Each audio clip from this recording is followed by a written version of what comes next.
Le rugissement inimitable du moteur du A-10 Warthog envoie des frissons le long de l'échine de ses adversaires, tandis que son blindage robuste et son armement redoutable peuvent perforer les véhicules blindés ennemis comme s'ils étaient de simples boîtes de conserve. Le lourd blindage du A-10 en fait une noix dure à craquer, lui permettant de résister aux feux ennemis et de poursuivre sa mission, garantissant ainsi qu'il peut retourner en toute sécurité à la base, même après avoir subi une quantité considérable de dégâts. Avec près d'un demi-siècle de service dévoué dans l'US Air Force, cet avion est devenu un symbole durable de la puissance aérienne américaine. Cependant, malgré son âge, le A-10 est loin de prendre sa retraite. En fait, il était prévu pour une autre mise à niveau, prouvant que ce véhicule éprouvé au combat est toujours bel et bien dans la course. Maintenant, cette mise à niveau est prête pour les essais, et certains pays sont choqués par la renaissance remarquable du Warthog. Rejoignez-nous pour explorer les raisons derrière la panique russe, alors que l'USAF teste le nouveau Super A-10 Warthog. Vous vous demandez peut-être pourquoi l'US Air Force continue de compter sur le A-10 Warthog, un avion vénérable qui a effectué son premier volume en 1976. Après tout, des chasseurs élégants et avancés comme le F-35 Lightning sont toujours en service. Eh bien, c'est simplement parce que le A-10 excelle dans le rôle crucial de fournir un soutien aérien rapproché aux forces terrestres. C'est l'avion privilégié pour planer au-dessus du champ de bataille et soutenir les troupes au sol, une tâche pour laquelle le F-35 n'est pas conçu. Le A-10 Warthog se distingue car il est spécialement conçu pour ce travail. Certes, il n'est peut-être pas aussi élégant ou gracieux que le McDonnell Douglas F-15 Eagle ou le F-16 Fighting Falcon, mais il possède un ensemble unique de vertus qui le rendent indispensable. Le cœur de cet avion est son arme principale, un canon rotatif automatique de style Gatling de 30 mm connu sous le nom de GAO-8A Avenger. Le GAO-8A Avenger est l'un des canons d'avion les plus puissants de sa catégorie. Tout d'abord, cette beauté pèse près de 2 tonnes américaines. Deuxièmement, il affiche un taux de tir stupéfiant, crachant 3900 projectiles par minute. Cela signifie que l'Avenger peut percer des véhicules blindés à une distance de 1312 yards, envoyant 65 projectiles dans la zone cible chaque seconde, sans oublier que sa précision est d'environ 80% avant que les canons ne commencent à surchauffer. Ce canon s'est gagné le surnom de The Bear en raison de sa puissance pure. Remplacer cette arme priverait non seulement le A-10 de son charisme, mais serait également une entreprise techniquement difficile et coûteuse. Cependant, l'Avenger n'est pas l'unique armement du A-10. Il peut transporter diverses armes sur ses 11 points d'emport différents, 3 sous le fuselage et 8 sous les ailes. Cela permet au Warthog de transporter jusqu'à 7,93 tonnes d'armement variés. Son arsenal comprend des missiles anti-chars de haute précision, tels que les Maverick AGM 65A et AGM 65B, avec une portée de tir allant jusqu'à 17,4 miles, et la capacité de guidage Fire and Forget. Le A-10 peut également faire des ravages avec des roquettes, des bombes de haute précision et des bombes conventionnelles. Les concepteurs ont même élaboré une bombe de haute précision guidée de la classe SDB ou Small Diameter Bomb, la GBU-39. Cette bombe de 250 livres avec un système de guidage et des ailes permet de transporter 4 GBU-39 par pylône en utilisant le support BRU-61A. Avec de telles armes, le A-10 peut s'attaquer à des cibles redoutables, tels que les systèmes de missiles anti-aériens russes, Tor M2 et Pantsir S1, tout en restant hors de leur portée en toute sécurité. Mais le A-10 Warthog ne se résume pas à son matériel. La version mise à jour de cet avion d'attaque légendaire est destinée à être intégrée à des véhicules aériens sans pilote, qui transmettront les coordonnées des cibles, ajoutant ainsi une toute nouvelle dimension de polyvalence. De plus, le A-10 est réputé pour sa maintenance simple et ne nécessite pas de piste spéciale. Ce facteur se combine pour en faire un atout inestimable dans la guerre moderne. Dans le golfe Persique en 1991, quelque chose d'inattendu s'est déroulé. attirant l'attention des experts militaires et des observateurs internationaux. C'est là que le A-10 Warthog s'est fait un nom, gagnant 7 galons aux côtés du célèbre chasseur F-15 et du furtif F-117 Nighthawk. Dans le cadre de l'opération Desert Storm, pas moins de 144 de ces véhicules de combat ont été déployés, et le Warthog avait une mission principale unique. C'était de traquer les chars ennemis, et il a obtenu des résultats impressionnants. L'une des caractéristiques marquantes du A-10 est sa manœuvrabilité exceptionnelle à basse altitude, une qualité qui lui a permis d'éviter habilement les menaces ennemies. Associée à une excellente visibilité depuis le cockpit et à une vitesse de volume relativement basse, le A-10 s'est avéré capable de cibler même des objectifs plus petits dès son premier passage. Pendant l'opération Desert Storm, cet avion puissant a réussi à mettre hors d'état de nuire plus d'1 millier de chars irakiens, environ 2000 autres véhicules blindés, 1200 pièces d'artillerie et 2 hélicoptères. Tout cela a été accompli avec la perte de seulement 7 A-10 au combat, avec environ 15 autres subissant des dommages. La durabilité du Warthog a été pleinement démontrée pendant cette période. L'un des Thunderbolt a subi des dommages importants à son aile, mais a quand même réussi à retourner à la base, un exploit jugé impossible pour la plupart des autres avions. Cela montre la résilience remarquable intégrée à la conception du A-10. Le A-10 Warthog ne s'est pas contenté d'un seul moment glorieux dans l'histoire. Il est revenu lors de l'opération Iraqi Freedom, qui s'est déroulée de mars à avril 2003. Lors d'un combat aérien éprouvant au-dessus de Bagdad, un A-10 a subi un coup dévastateur. Son système hydraulique a échoué, un moteur a été gravement endommagé et l'avion était criblé de centaines de trous dans le fuselage, les ailes et la plumaison. Malgré tous ces défis, la pilote, le colonel Kim Nicole Reed Campbell, a réussi à piloter cet avion blessé en toute sécurité. Cet exploit lui a valu une reconnaissance bien méritée. La capacité du A-10 à retourner à la base dans de telles circonstances critiques n'est pas simplement due à la chance. C'est le résultat d'une conception minutieuse de l'aéronef. Chaque système de contrôle au sein de cette bête comporte des réserves redondantes à 3 niveaux, 2 alternateurs triphasés de 115/200 volts et une source d'urgence, une batterie de 34 ampères-heure avec une sortie de 24 volts. De plus, une unité d'alimentation auxiliaire fournit de l'électricité lorsque les moteurs ne tournent pas et les sources d'alimentation au sol ne sont pas accessibles. De plus, certaines parties du cockpit et des systèmes sont protégées contre des tirs allant jusqu'à 23 mm, ajoutant une autre couche de protection. Curieusement, le placement du moteur du A-10 Warthog dans des cellules séparées offre une protection supplémentaire contre les tirs venant du sol. À un moment donné, la décision a été prise de remplacer les moteurs de dérivation à haute température à turbofan développés par General Electric par des groupes motopropulseurs modernes offrant une poussée similaire mais avec une consommation de carburant moindre et un poids réduit. Cela améliore les performances et l'efficacité de l'aéronef. Et n'oublions pas que la conception unique du A-10 permet la possibilité d'atterrissage sur le ventre, ce qui est une approche pragmatique pour assurer la survie de l'aéronef. Cependant, des nations telles que la Russie et la Chine développent activement des armements avancés, non seulement pour renforcer leur puissance militaire, mais avec un accent particulier sur la menace envers les États-Unis, incontestablement considérés comme leur principal adversaire.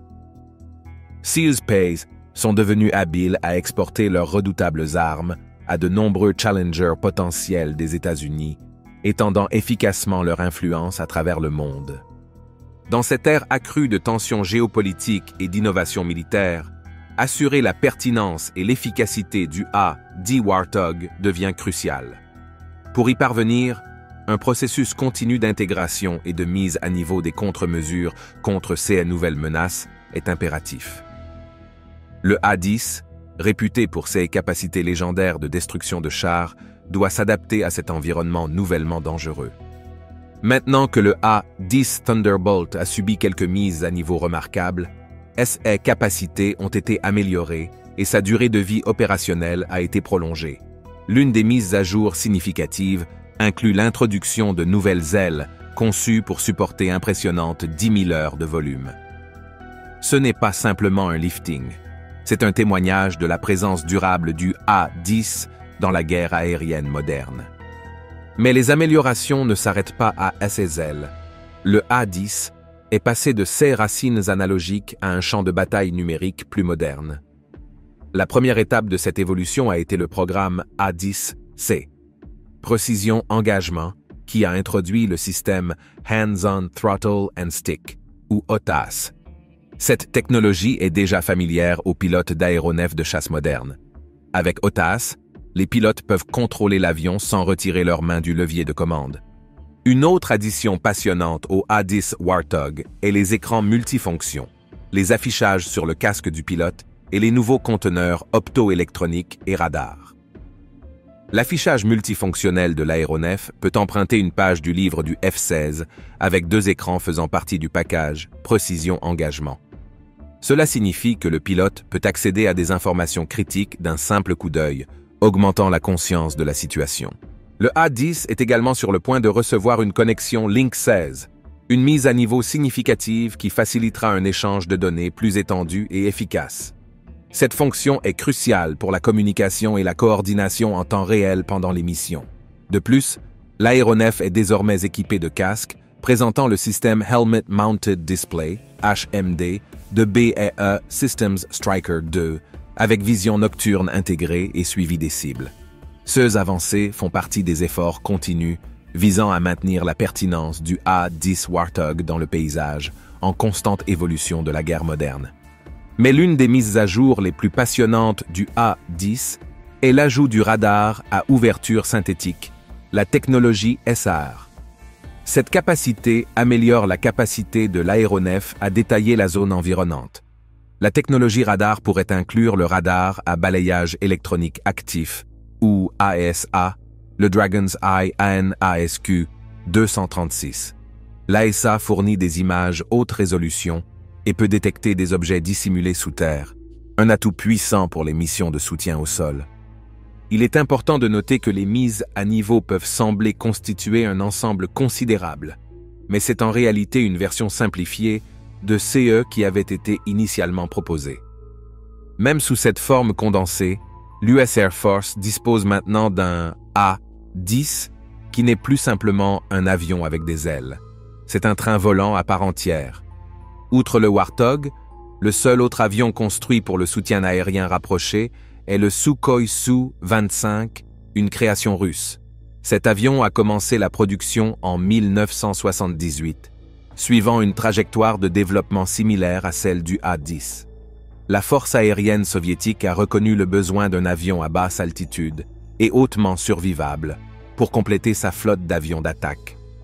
Avant le Su-25, des avions comme le Su-17, le Su-22, le MiG-23BN et le MiG-27 avaient un seul moteur et manquaient d'un blindage adéquat, les rendant très vulnérables aux tirs venant du sol. L'expérience au combat en Afghanistan a souligné l'urgence d'un avion avec une protection blindée et 2 moteurs pour assurer la survie. Bien que le Su-25 soit également classé comme un avion d'attaque de soutien aérien, il penche davantage vers un attaquant multi-usage. Il s'appuie sur une combinaison de vitesse de croisière plus élevée, de maniabilité et de couverture au sol pour échapper au feu ennemi et en ressortir indemne. En examinant les aspects de la conception et de la charge utile, le Su-25 est notablement plus petit et plus léger, pesant 19,3 tonnes au décollage par rapport aux 22,7 tonnes du A-10. La taille plus petite du Su-25 lui donne un avantage en termes de protection du cockpit. Il transporte une quantité substantielle d'armure en titane à bord, jusqu'à 1,2 tonnes, avec une épaisseur de blindage allant de 10 à 25 mm. En revanche, le cockpit du A-10 est protégé par une armure en titane épaisse de près de 4 cm, pesant plus de 0,5 tonnes. Cependant, le Su-25 transporte une charge utile plus petite, environ 4,4 tonnes, par rapport aux 7,99 tonnes du A-10. La capacité de charge utile supérieure du A-10 peut être attribuée à sa plus grande taille et à son poids. Cependant, la différence devient moins significative lorsque l'on considère le nombre de points d'emport et d'équipements à bord. En ce qui concerne l'armement et la puissance, les deux avions sont équipés d'une gamme d'armes qui font trembler les forces terrestres.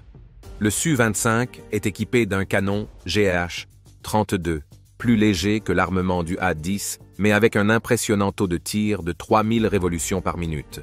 Ce canon s'avère plus que suffisant pour 6 missions d'attaque au sol. L'arsenal du Su-25 comprend des roquettes, des bombes et des missiles surface-air, tels que les KH-23, KH-25 et KH-29.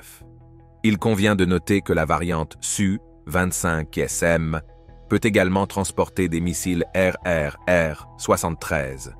Maintenant, les moteurs et les performances sont là où ces avions divergent significativement. Le A-10 est propulsé par 2 moteurs TF-34, ceux qui lui confèrent des performances robustes.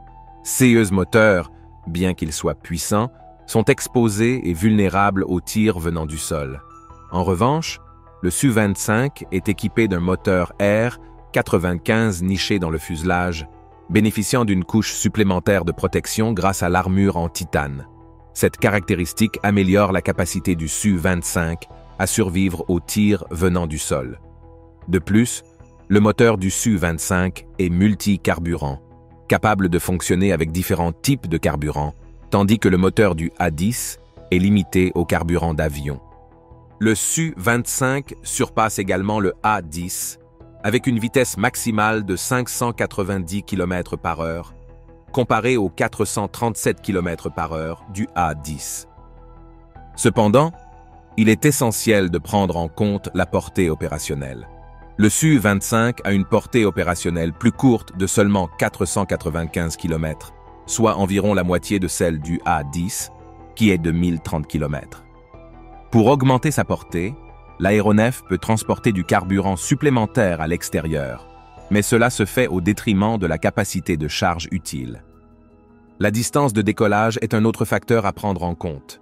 Le Su-25 nécessite une distance de décollage de seulement 600 mètres, tandis que le A-10 nécessite 1300 mètres. Cela rend le Su-25 plus polyvalent et capable de décoller depuis des pistes non pavées et des porte-avions. En termes de survie, le A-10 a un léger avantage. Le stabilisateur horizontal protège ses moteurs des tirs venant du sol et l'aéronef peut voler à des altitudes plus élevées. Les rapports indiquent que les pertes en déploiement pour les deux avions étaient comparables dans des conflits comme l'Afghanistan et la Syrie. Par exemple, en Afghanistan, il a été rapporté qu'environ 22 avions Su-25 russes ont été abattus au cours d'une période de déploiement de 8 ans, tandis qu'aucun A-10 n'a été abattu au cours d'une période de déploiement de 18 ans dans la région. En Syrie, un avion Su-25 russe aurait été abattu au cours d'une période de déploiement de plus de 3 ans, tandis qu'aucun A-10 n'a été abattu au cours d'une période de déploiement de plus de 4 ans dans la région. Ce fait indique que bien que le AA-10 puisse être mieux adapté à certaines conditions, telles que celles observées en Ukraine, où les combats aériens sont rares, et les missions à basse altitude du Su-25 sont fortement exposées au système de défense anti-aérienne portatif ou MANPADS, chaque avion a ses forces. Avec les nouvelles mises à niveau que le Warthog a subies, cependant, le Su-25 ne semble plus avoir beaucoup de chance à ses côtés, un fait qui a causé la panique en Russie. De manière amusante, au-delà du Su-25, un autre avion de chasse fait concurrence au A-10 Warthog, qui est parmi les avions de chasse américains. En 2014, un affrontement majeur d'intérêt a pris le devant de la scène au Congrès, impliquant l'avenir du A-10 Warthog. À cette époque, l'US Air Force présentait une perspective apparemment sombre. Ils affirmaient que le A-10 était devenu obsolète sur le champ de bataille moderne et devait être retiré. L'argumentation était d'allouer la main-d'œuvre ailleurs et de libérer un budget significatif de 4,2 milliards de dollars pour le développement et le déploiement du F-35 Lightning II, l'avion destiné à succéder au Warthog. Le Congrès américain a ensuite opposé l'A-10 Warthog et le F-35 Lightning II dans une bataille pour la suprématie dans le domaine des missions de soutien aérien rapprochées. Cette compétition n'était pas une confrontation typique, C'était un fly-off, un affrontement aéronautique conçu pour déterminer lequel de ces avions méritait d'être le choix privilégié pour les opérations de soutien aérien rapprochées de l'US Air Force. Cependant, ce fly-off, qui était censé être un débat décisif, a rapidement pris une tournure différente. Au lieu d'être une évaluation transparente et impartiale, il y avait des murmures selon lesquels l'Air Force pourrait orchestrer le concours de manière à favoriser le F-35 plutôt que l'A-10. De plus, le secret entourait cet événement, laissant de nombreuses questions sans réponse. Il s'est avéré que le fly-off n'avait pas le poids que l'on aurait pu attendre. L'aspect intrigant était que les spécifications et les capacités ne mentent pas malgré la controverse et le secret. Une spécification bien connue du F-35 est son design épuré, conçu pour fendre l'air facilement. Ce gadget de haute technologie et ses capacités avancées en font une merveille de l'ingénierie moderne. Cependant, le revers de cette conception sophistiquée est que le F-35 a du mal à rivaliser avec l'A-10 lorsqu'il s'agit de voler bas et lentement dans les missions de soutien aérien rapprochées. L'A-10 est renommé pour sa capacité à patrouiller pendant de longues périodes à basse altitude, volant si près du sol qu'il nécessite un ventre semblable à une baignoire en titane pour absorber les tirs du sol qu'il attire inévitablement des troupes sur le champ de bataille. Ce niveau de proximité avec l'action est presque inégalé. Cependant, la priorité de l'Air Force n'est pas d'accentuer les forces de l'A-10. Au contraire, il semble plus enclin à mettre le F-35 à niveau. Des investissements atteignant le chiffre ahurissant de 400 milliards de dollars ont été consacrés au développement du F-35, en faisant le programme d'armement le plus cher de l'histoire du Pentagone. Compréhensiblement, l'US Air Force a l'intention de maximiser son utilisation, visant à en faire un chasseur de pointe et un atout polyvalent. L'importance du service continu de l'A-10 est également soulignée par des voix au sein de l'établissement militaire. Le général James Holmes, le chef adjoint de l'état-major pour les plans stratégiques et les exigences, souligne la nécessité de trouver un équilibre lors de l'examen des options d'aéronefs. Il ne s'agit pas seulement de trouver un remplaçant, il s'agit d'identifier le point idéal qui combine les ressources disponibles avec les capacités uniques que l'A-10 Warthog a constamment apportées sur le champ de bataille. Cette avalanche de mise à niveau de l'A-10 a considérablement répondu aux préoccupations de l'Air Force concernant la survie du Warthog, consolidant sa position en tant que pilier des missions de soutien aérien rapprochées. Avec l'A-10 et le F-35 dans la même équipe, l'attention de l'US Air Force s'est enfin tournée vers l'équipement du Warthog, avec la technologie de 5e génération. En fin de compte, l'A-10 Warthog est un puissant rappel des capacités durables d'un chasseur lorsqu'il est priorisé et continuellement mis à jour.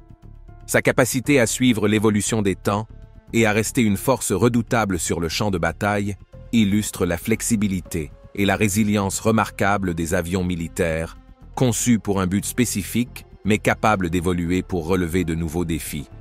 Merci de nous avoir suivis. Pendant que vous êtes toujours là, cliquez sur le lien qui apparaît à l'écran pour regarder une autre de nos vidéos intéressantes. À bientôt.